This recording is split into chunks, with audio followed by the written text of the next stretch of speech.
Hey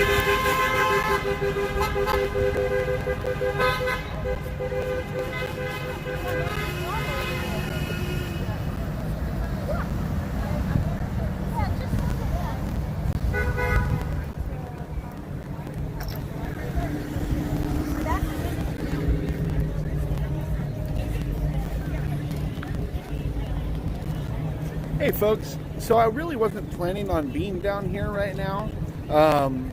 I had taken Hanks over to get her tattoo today, and so I was going to come down and just take a couple of pictures. And when I came down today, it turns out that there's a Grantifa action going on, and some things are still really going on quite heavily in the park. There's another group here as well. And so we're just going to catch some video of it really quick before we get going back to the studio for the day. So the Grantifas are here.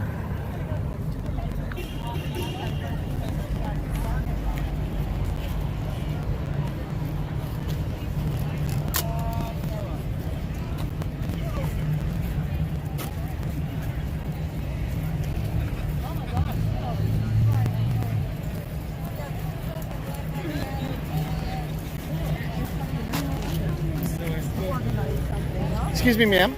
So, can you tell me about Grantifa? Oh, a family name. It's a family name. What brought you guys? What brought you all down today?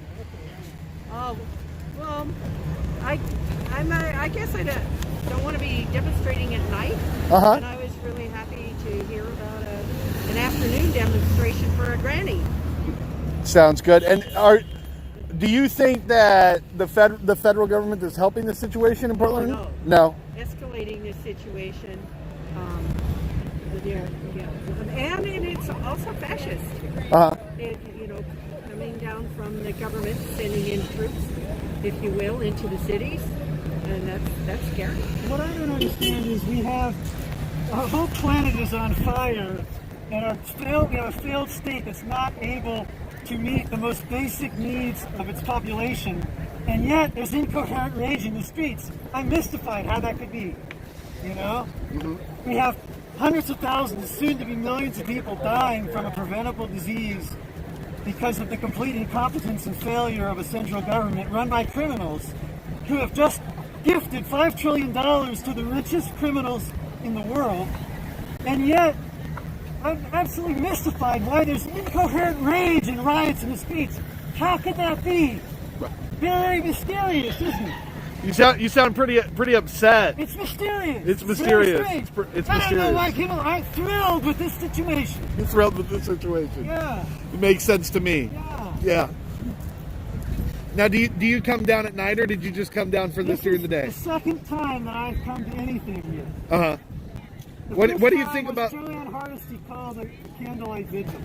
What do you think about the actions that happen after the sun sets and the politicians go home? I don't know anything about them because I'm not there. All I know is, once again, there's incoherent rage in the streets, and I'm absolutely mystified how that could happen, given what a marvelous situation the world is in, with the entire planet on fire, a failed state not capable of meeting the most basic needs of its entire population. A criminal entity that has stolen and looted $5 trillion and gifted it to the richest criminals in the world, while the rest of us, our pandemic unemployment relief has run out. And yet, despite this marvelous state of affairs, there's incoherent rage in the streets. I can't imagine what could lead to this. Yeah. I don't get it. What do you hope will change? Do you think this is going to change anything? I don't know, but I'll tell you one thing. I am a comfortable middle-class individual homeowner who was sitting at home looking forward to a comfortable early retirement amidst the wreckage of I'm going to keep backing up so you stay in frame. Amidst the wreckage of the ongoing planetary, ecological, and social collapse we're witnessing. Looking forward to a comfortable early retirement But the anarchy spoiled it all for me. Yeah. The bloody anarchy spoiled it all for me. The protests that happen every night here, you said that you're a homeowner. Are you a homeowner in Portland? Yeah. Do they affect you at all? No. From your home? No. I hear noise once in a while. You hear noise? So are you in the downtown area? No. I'm close enough that I hear it. When you were coming down here today, did you see a lot of signs of protest throughout the city, or was it really when you got closer? How far away were you before you really started to notice the graffiti and the signs of protest that people say? Right on top of it. Right on top of it. I saw graffiti against fascism as I was crossing a pedestrian bridge on my way into downtown. How long have you lived in Portland? I've been here for going on a couple decades. Has there always been graffiti in Portland? Arrest or charges or your criminal protection. That's so fucking... I mean, there's always been graffiti, but there's more of it now. Right, sure, absolutely. But there has always been graffiti. It hasn't been like this, but I mean, I was born and raised in Oregon as well, and there's a lot of people online who are saying that the graffiti and the destruction, that it's too much. I mean, I think maybe it's not enough. I'm not sure. I mean, I don't know what's too much and what's not enough. I don't know that any amount of it is going to actually be enough, but... Do you think that at any point the people who are protesting, such as yourself and the younger generations that come down here and get real riled up at night, do you think that they're going to have a positive or have had a positive effect on change? I mean, I don't know that we can say that for sure. All I know is that there's about 1% of the population that hopes to hell we don't. That's for sure. Yeah. Well, hey, thank you for your time. Thank you, man. So again, we weren't really planning on coming down today and doing more than taking a couple pictures. And we came down today, and there are several actions happening right now.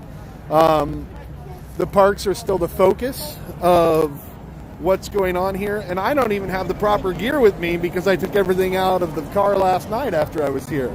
So it'll be a short broadcast as I don't have any extra batteries with me. But we have these wonderful older ladies who are identifying themselves as Grantifa, who have organized a demonstration. And the Portland Raging Grannies. And the Portland Raging Grannies. How long have you guys been an organization? I don't know. I just joined. You just joined. Fair enough. Why did you join? Because I'm a raging granny. Because you're a raging granny. You bet. What's got you so angry? Donald J. Trump. Donald J. Trump. And the feds coming in and invading my city. And Betsy DeVos. And William Barr. And the Republicans in Congress. Mitch McConnell. How many presidents have you been through? Yeah. I was born during Mary Truman's first.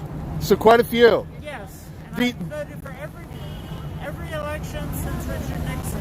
And you're an active voter. Did you ever think that the America that we stand in today was the America that you would be growing into? No. And what's that? It's incredible. It's incredible. Do you where did you think that democracy would be at this time in your life? I thought we would be making progress. I graduated from college in 1968. It was very uplifting. There's a lot of upheaval, but I thought that I was naive and young and thought that we would just be on a continuum of making justice progress. Did you take part in the civil rights actions of the era? I was on the West Coast, so I didn't go to the South. Yeah, you didn't go to the South, but you had hoped that we'd make progress. I was there in my heart. Yeah. Do you feel like we've gone forwards or backwards since that time? Well, I think we went forward for a few years after that time, but we did backsliding.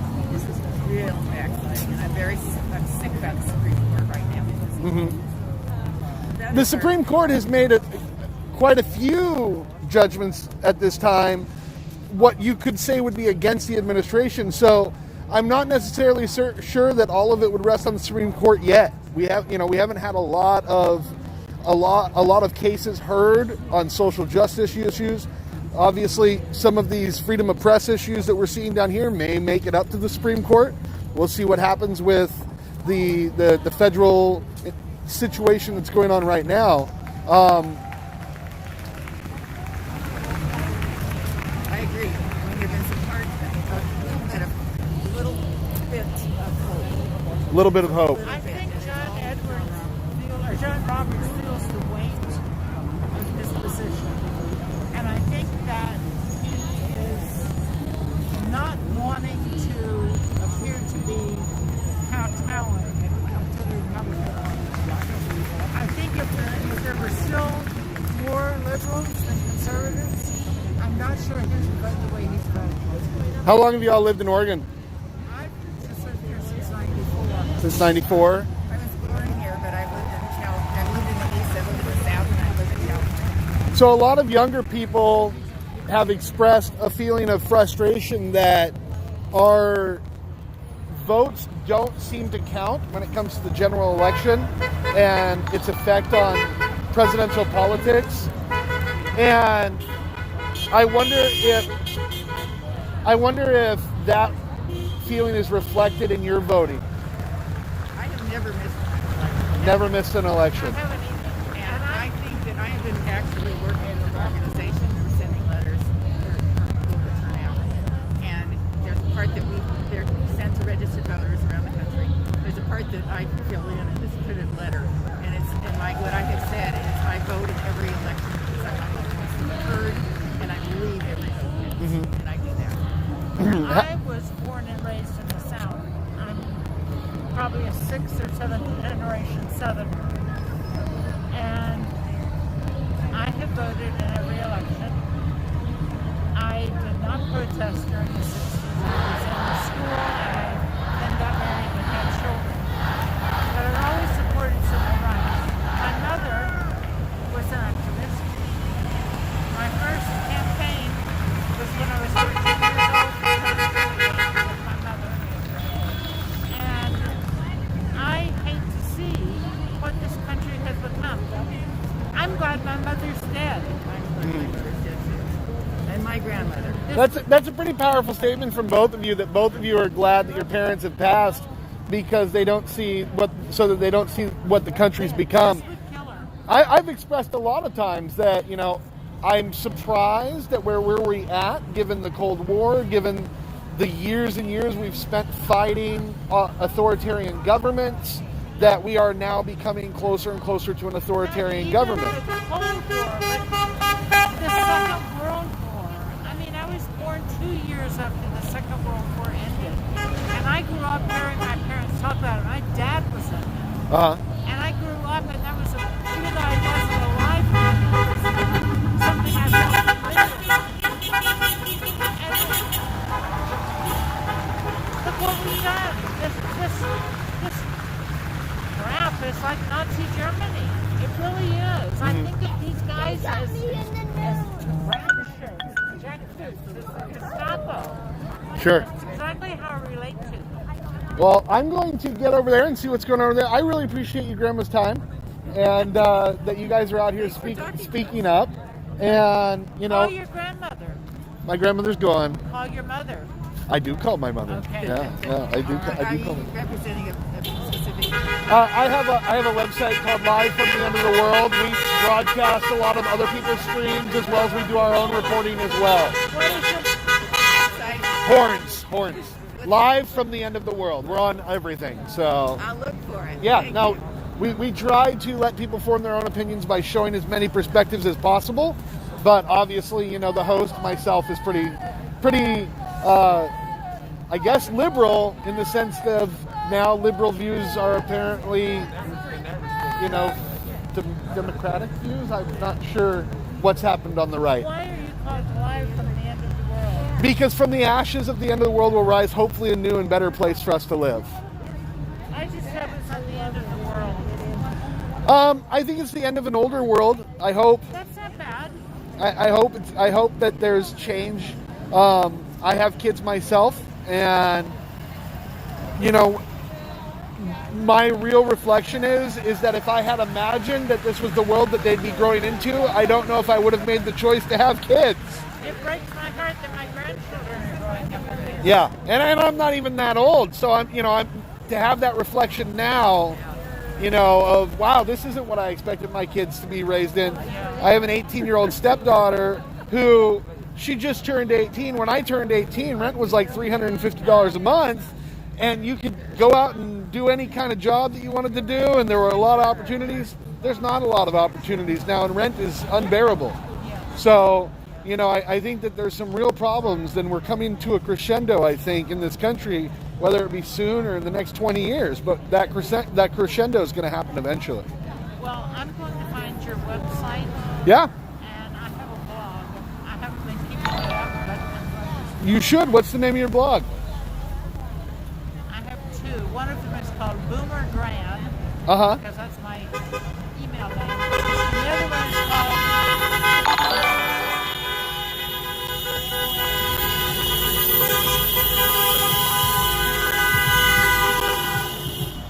The other one is called From the Left Side of My Brain. All right. Well, I'll try and take a look at those too. I've got it down, Boomer Grand, and For the Left Side of My Brain. So y'all go check out her blogs. She's going to keep them up to date. Oh. Thank you both for your time today.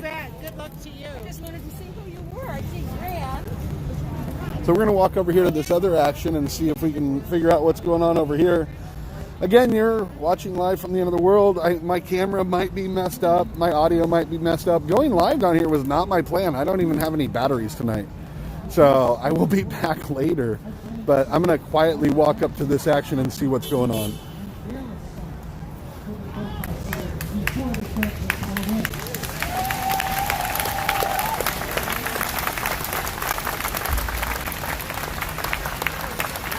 The arrival of the federal agents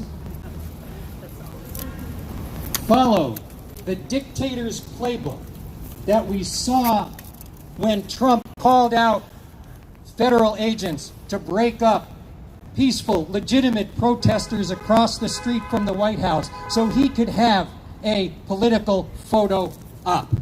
That's the political playbook of dictators, not the leader of a democracy. The federal agents who are here are acting as if they were an occupying army and applying tactics that are more in line with what we saw years ago from the KGB and what we see today from the FSB in Russia and other dictatorships around the world. Now, I never thought I would see such tactics here in our city. Oregonians have been shot by so-called non-lethal munitions, whatever that means, sustaining serious injuries. Other people have been seized, driven around, brought into that building, questioned, harassed, intimidated, and then just let go. Those tactics are intended to subjugate. They are intended to intimidate. They trample on the Constitution. They're all too familiar in black and brown and other minority communities.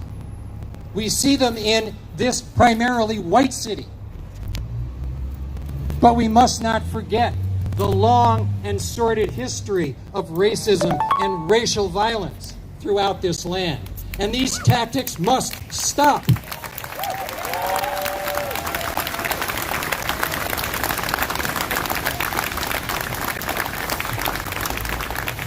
The president, and it pains me to use that honorific, has directed federal law enforcement officers to protect federal property and given them weapons to do so.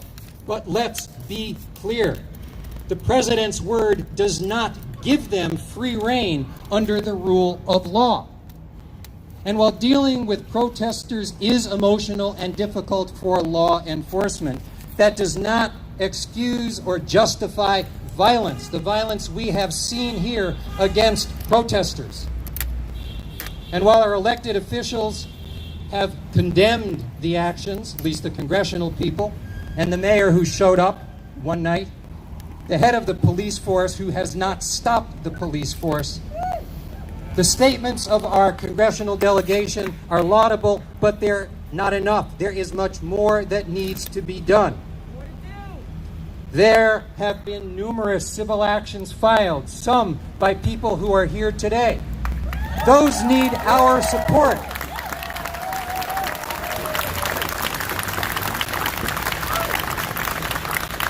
Civil actions are terrific. Injunctions, and there have been a couple of injunctions from the federal judges here recently, may not have been followed yet, but at least they have spoken. But those two are not enough. There is more to be done. We must invoke the criminal law.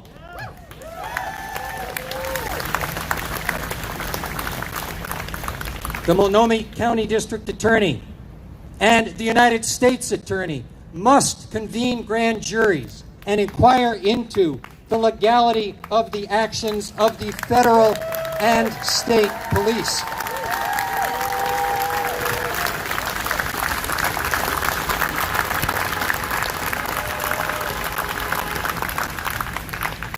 Now, I think the new DA, or soon-to-be DA, Mike Schmidt, said he was going to be here. I think he is here. And if so, Mike, this is for you.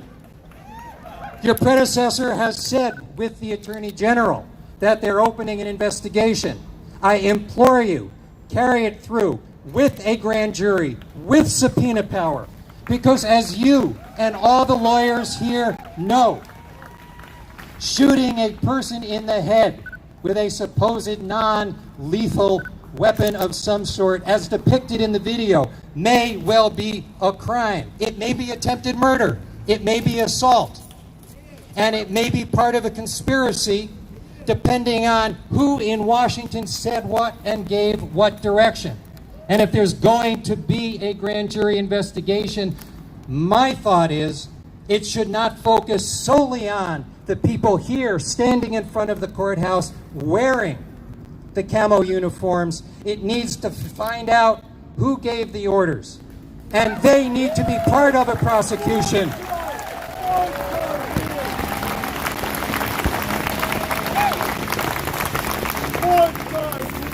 As with the law enforcement officers who killed Mr. Floyd, nothing in the law immunizes federal agents in Portland from criminal prosecution.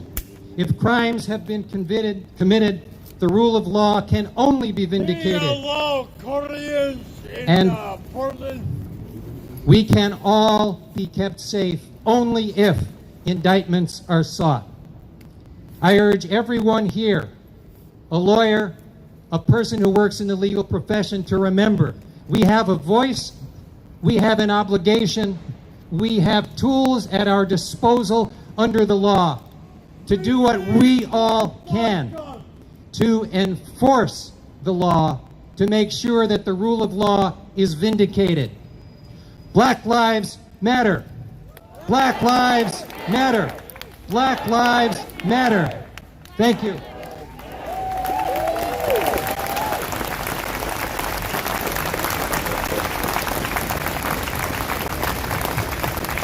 Next up is Ashley Albies, civil rights attorney, National Lawyers Guild attorney, and one of the lawyers for the Don't Shoot Portland case that is ongoing. Longtime person. I met Ashley years ago dealing with the federal government, the NSA, the Mayfield case, and those issues. Ashley, you got a wipe? All right.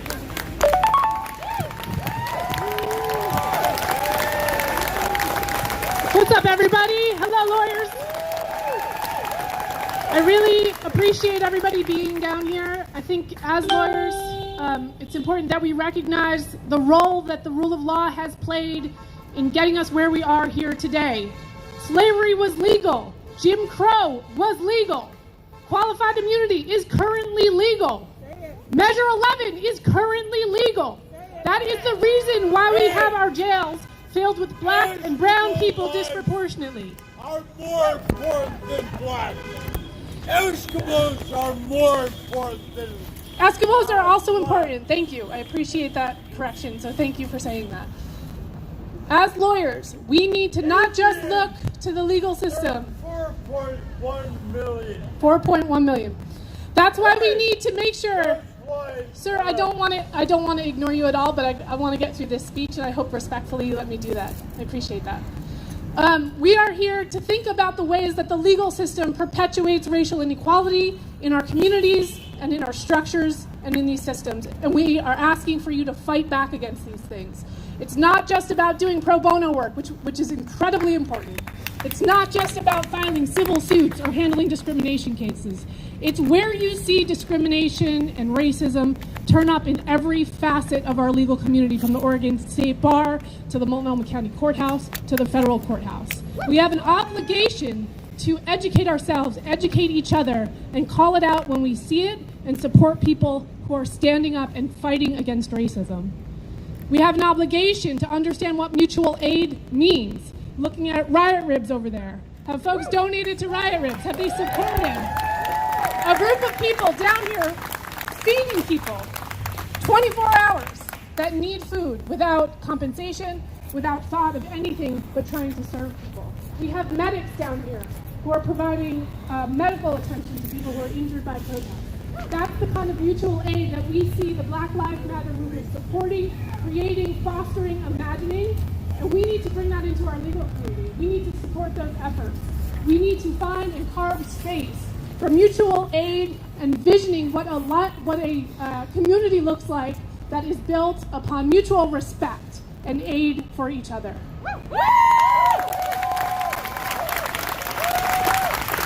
I so appreciate the call for a protest tonight, a wall of lawyers. I think that's really important. There's the wall of mothers, and it's really important to recognize that the mothers of the movement predated the wall of mothers. And that is a group of mothers who have lost their children to police violence. Hey!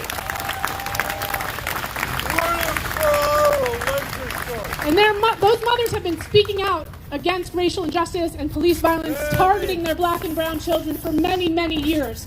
And we need to elevate those voices. And we need to center the voices of the Black Lives Movement and the message that they're sending and get on board. When we fight, we can win, and we can do that together.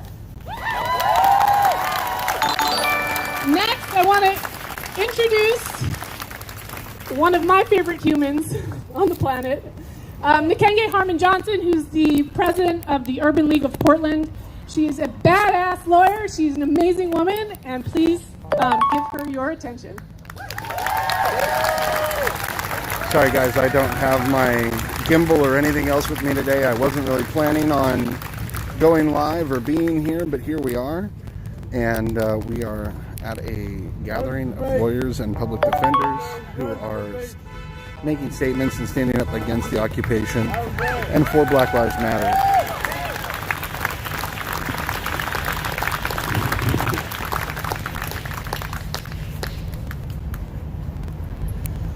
Thank you, Ashley. Thank you, Steve. Thank you, Jessica. I am Nikenge Harmon-Johnson. I am the Chief Executive Officer of the Urban League of Portland, but long before that, I became a member of the Oregon State Bar. I am a lawyer, and to me that means something. It means something every single day, although I don't do what many of you do. I don't litigate. I don't file appeals on behalf of clients. I don't stand in courtrooms. I don't even do wills, states, and trusts, right? I don't do that. What I do, though, is fight for civil rights every single day.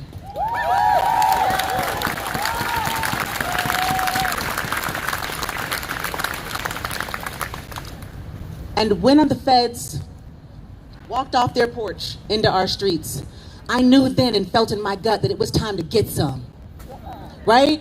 Because when I became a lawyer, I didn't know what I would do next exactly, but I knew it would be a good thing to do. I knew it would be a good thing to know other lawyers. I knew it would be a good thing to understand this little book in my hand called the Constitution from the top to the bottom. I knew that whatever I chose to do with my career, it would be worthwhile for a black woman. A woman who grew up in Salem and Portland, Oregon, who never met a black lawyer until she went to college. A middle-class kid who was second-generation college, but never met a black lawyer until I went to college. I knew it would be a good idea for me to be a lawyer. I didn't know it would be because of this day, But something about our history told me that a sister like me needed to have some tools.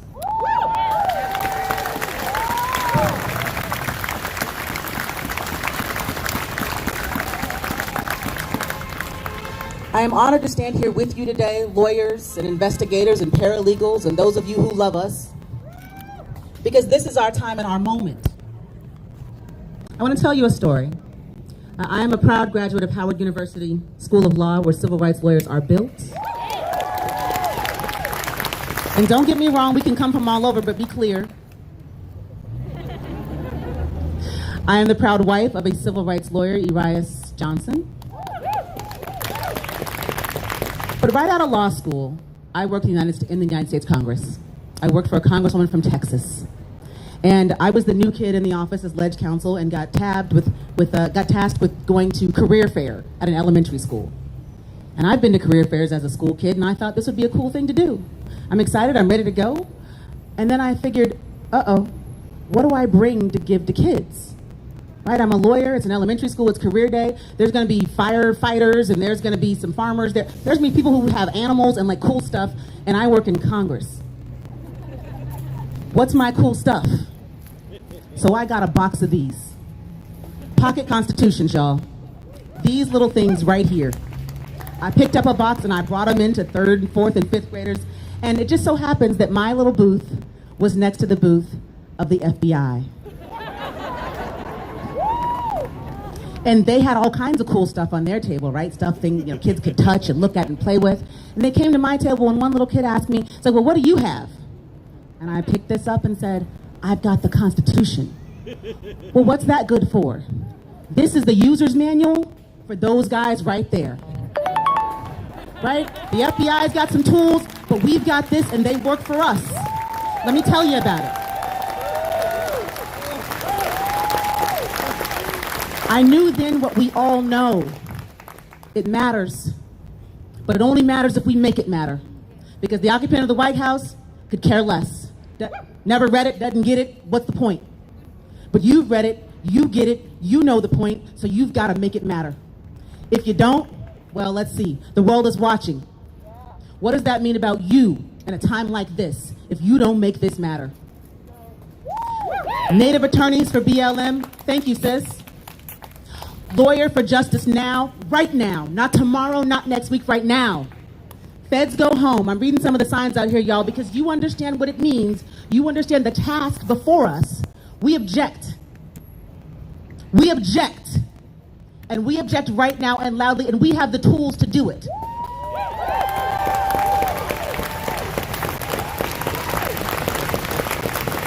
We took the same oath to protect and defend the First Amendment, did we not? Last week, in the middle of the night, I pulled up the oath that we all took to become members of the Oregon State Bar. I'm going to encourage you to go back and read it. Maybe post it next to your laptop or your computer. Maybe put it in your wallet and remind yourself that we took an oath to defend not only the Constitution of this state, but that of the United States of America.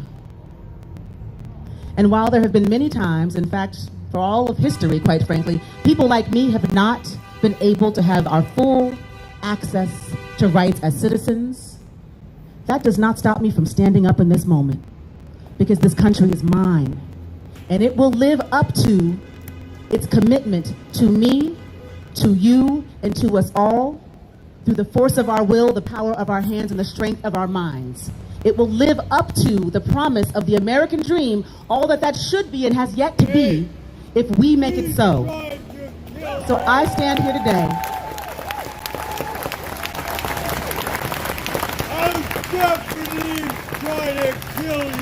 I stand here today in the name of Mr. John Lewis.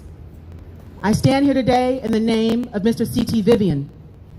I stand here today in the name of Kendra James, in the name of Breonna Taylor, in the name of George Floyd, and too many others. But I also stand here today in honor of Michael Fesser, a black man in our community who was wronged by law enforcement right here in our community. I stand here alongside Paul Buchanan, Michael Fesser's lawyer, and I want to tell you another quick story about him. Paul Buchanan wouldn't call himself a civil rights lawyer. Employment is more his thing, and I'm getting to know him a bit right now.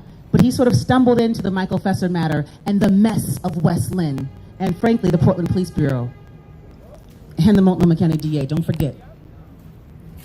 And he said, wait, this happens in my community? This happens in my town? This level of injustice is allowed to perpetuate itself in West Lynn, in Portland, in the most progressive city we like to think of ourselves as in the country. This kind of evil, rotten racism exists in our criminal justice system, unchecked, unpunished. And Paul Buchanan decided, not on my watch. He decided to get some.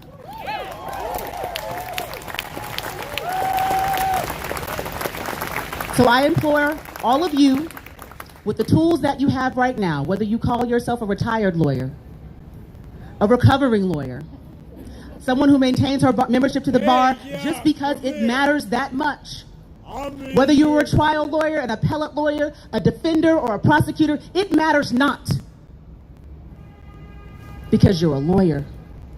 And the time for you to do what lawyers do is right now. Right now.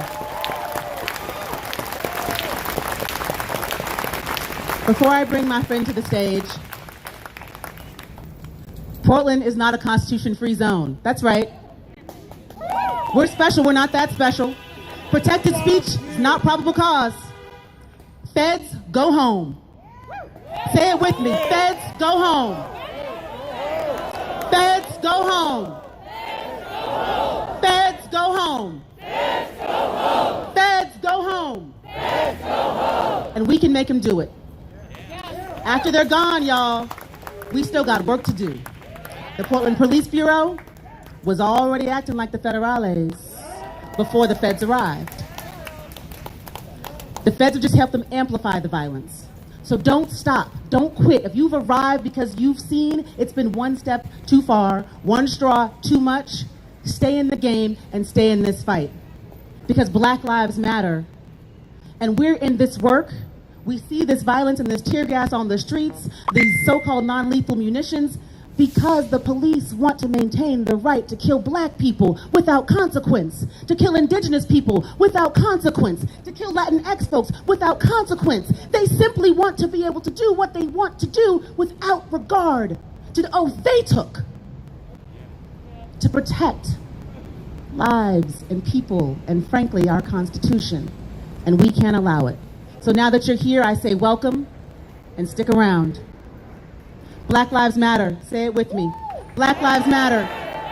Black Lives Matter. Black Lives Matter. Black Lives Matter. Black Lives Matter. Black Lives Matter. Black Lives Matter. That's right. That's right. Thank you so much for being here today. Don't quit. Don't stop. Get some, y'all. Get some. I want to bring my sister to the stage. Tristan is a lawyer with the Multnomah, with the Metropolitan Defender, and she's a badass. Tristan.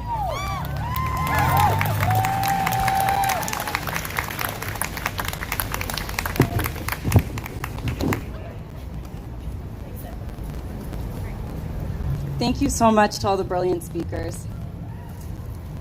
3 years ago, I moved from New York City to Portland. In doing so, I left an extremely diverse city where I was a part of a very supportive Black community to become a public defender in Portland, one of the whitest cities in America. Days before I moved, driving down from where my parents live in Tacoma to my new home in Portland, a man boarded a MAX train and killed 2 people and attempted to kill another person in what was understood to be a racially motivated attack. I had extreme hesitations about whether I had made the right choice and about whether Portland was really a safe place for me. And over the last 3 years, I've learned a lot. I've learned that the Portland Police Bureau routinely brutalizes vulnerable people, disproportionately so to Black and brown people. I've learned that a system that is built on dehumanizing, brutalizing, and caging other human beings is not a system that is going to prevent violence. Violence begets violence. I learned that the man who committed the hateful and violent act that made me fear living in Portland had himself been subjected to years of solitary confinement in prison, an institution, America's main institution for breeding violence, its most successful breeding ground, even though it purports to do exactly the opposite of that. I have also learned that there are hundreds, if not thousands, of people that live in this city who are willing to subject themselves to the system's violence in order to deliver a simple message: Black Lives Matter.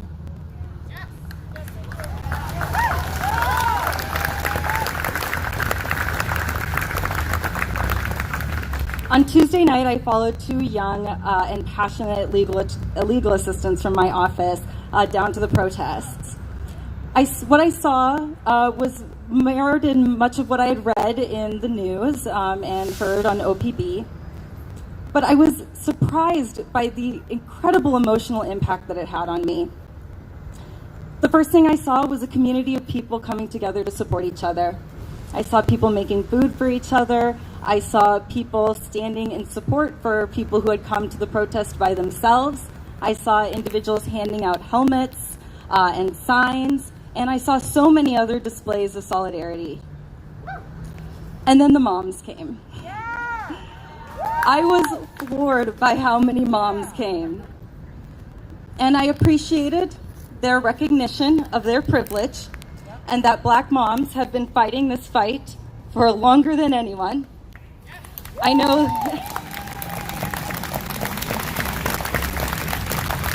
And now for a shameless plug of my own Black mother, who is the most hardworking and genuinely passionate person I have ever met. I was also moved by the number of people who showed up to the protest wearing goggles and gas masks and helmets, fully ready to put themselves in harm's way to protect the protesters and their call for abolition of a system, of this system and its violence.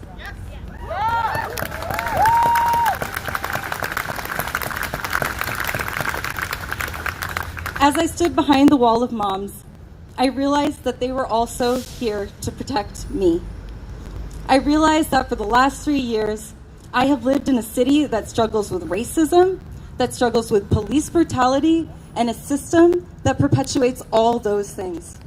And that in that city, there are also thousands of people who are so committed to protecting Black lives that they would show up on the streets for months, even though they knew they were putting themselves in harm's way and risking serious injury.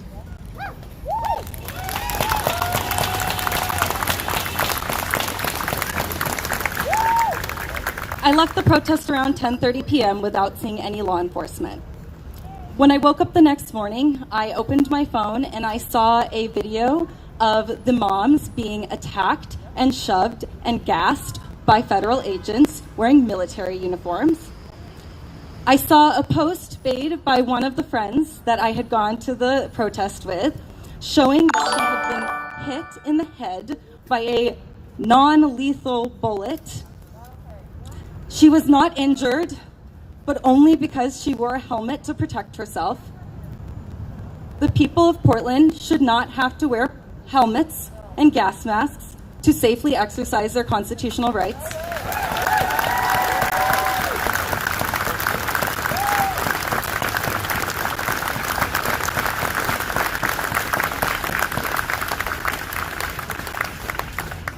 PPB should not be brutalizing protesters. PPB should not be deploying tear gas against a federal order and subjecting protesters and the human beings that are caged in the Justice Center to such toxic substances.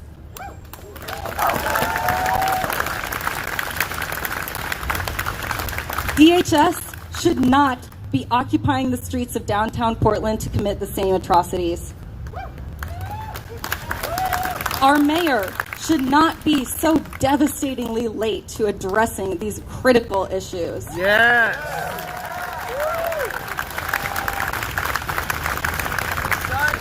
And a federal paramilitary should not be disappearing people off the streets of Portland. And I mean this in the context of what has happened in the last week to protesters and in the context of what has been happening the last several years for undocumented people in our community.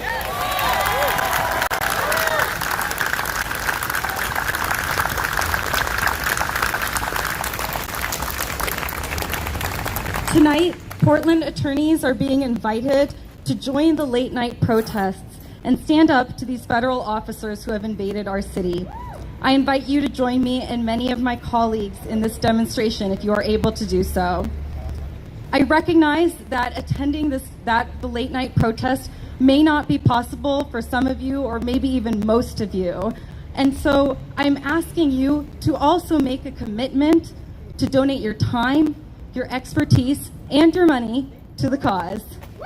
We have circulated a list of action items. They're on the different tables that are around the square. I invite you to pick one up if you haven't done so already. The action items give the details for tonight's protest.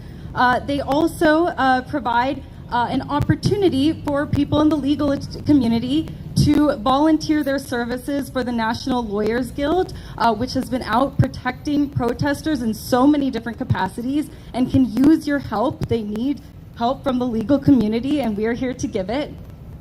There's an email address on the form that allows you to contact the organizers so that we can pass on that information. And the action items also include several organizations that are either supporting the protesters or are boots on the ground or are there to support the people who are brutalized by the system. So I encourage you to look over those organizations and consider making a donation. I'm also asking you to make a commitment with me right now to opposing the current threat to our Constitution and to supporting the movement for Black Lives. And if you did happen to pick up one of these copies of the Constitution, you can hold it up now. I commit to taking action. I commit to protecting the Constitution. I commit to fighting injustice. And I commit to supporting Black Lives.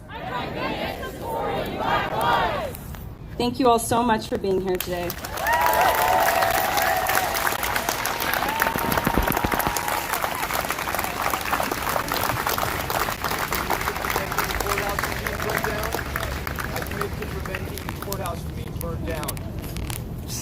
I commit to preventing the courthouse from being burned down. Can anyone commit to that? I was there with you last night. Thank you, brother man. I remember you. Look at it, it's a fortress. It's not going to burn down. Be quiet. Do you think they will allow us to do so? I'm going to speak. I won't be silent. They will kill us if we dare to do that. We got to get the federal stormtroopers out of here.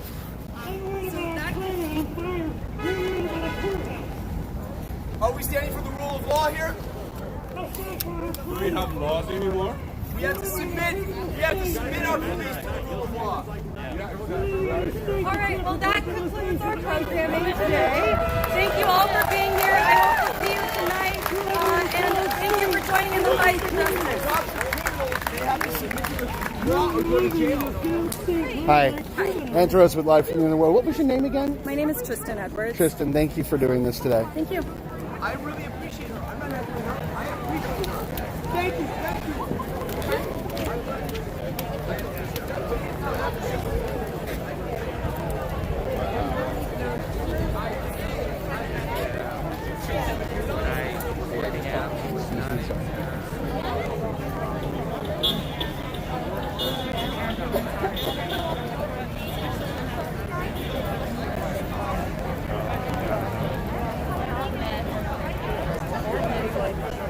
So thank you for joining us again. It's Anteros live from the end of the world.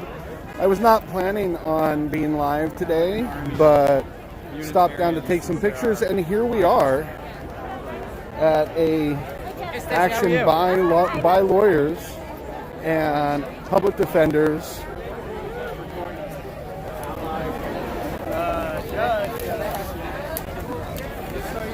I got that part.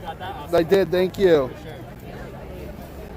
Was this an organization that organized this, or a specific law firm? I think it was a bunch of lawyers. A bunch of lawyers.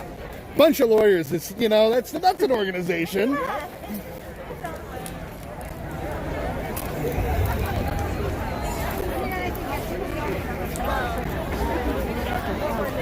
What's going on? Did you know this was happening when you came down? Not entirely. Yeah, I didn't either. I just came down to take a couple pictures. Well, I was down here to sit in on a hearing this morning. The what? I was down here to sit in on a hearing this morning. Oh, got it. And while I was down, one of the other people I work with was like, "Can you cover the 12 o'clock lawyers protest?" I'm like, I wasn't planning on staying out this long, but fuck it. I know, I don't have any batteries or anything with me. I don't even have any of my stuff with me. I brought my stuff planning to do, walk around to show what the place is like at the daytime. Yeah. So I did a little half-hour sleep. You mean how it's only 2 square blocks of Portland and the whole city's not on fire? Yeah. But I came down, I got the Grantifas, and it's good stuff. The feds actually pulled out a power washer to clean the sidewalk. Meanwhile, around the rest of the city, they're cleaning the buildings. Right. Yeah, notice how they've had that whole area fenced off and not even the slightest effort to clean it up. Yep. Because what kind of a photo op would it be for 45 if they had cleaned it up? Exactly. Yeah. Anyway, I'm going to get back to getting to my car before I get a ticket. But you take care of yourself.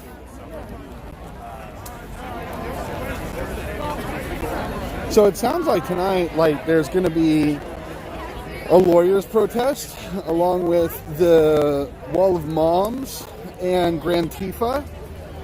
And so there is a ever-growing presence that the federal occupation that has occurred in Portland and is growing around the country is just inciting more actions. It's not diffusing anything. If anything, it's just making things more intense, creating more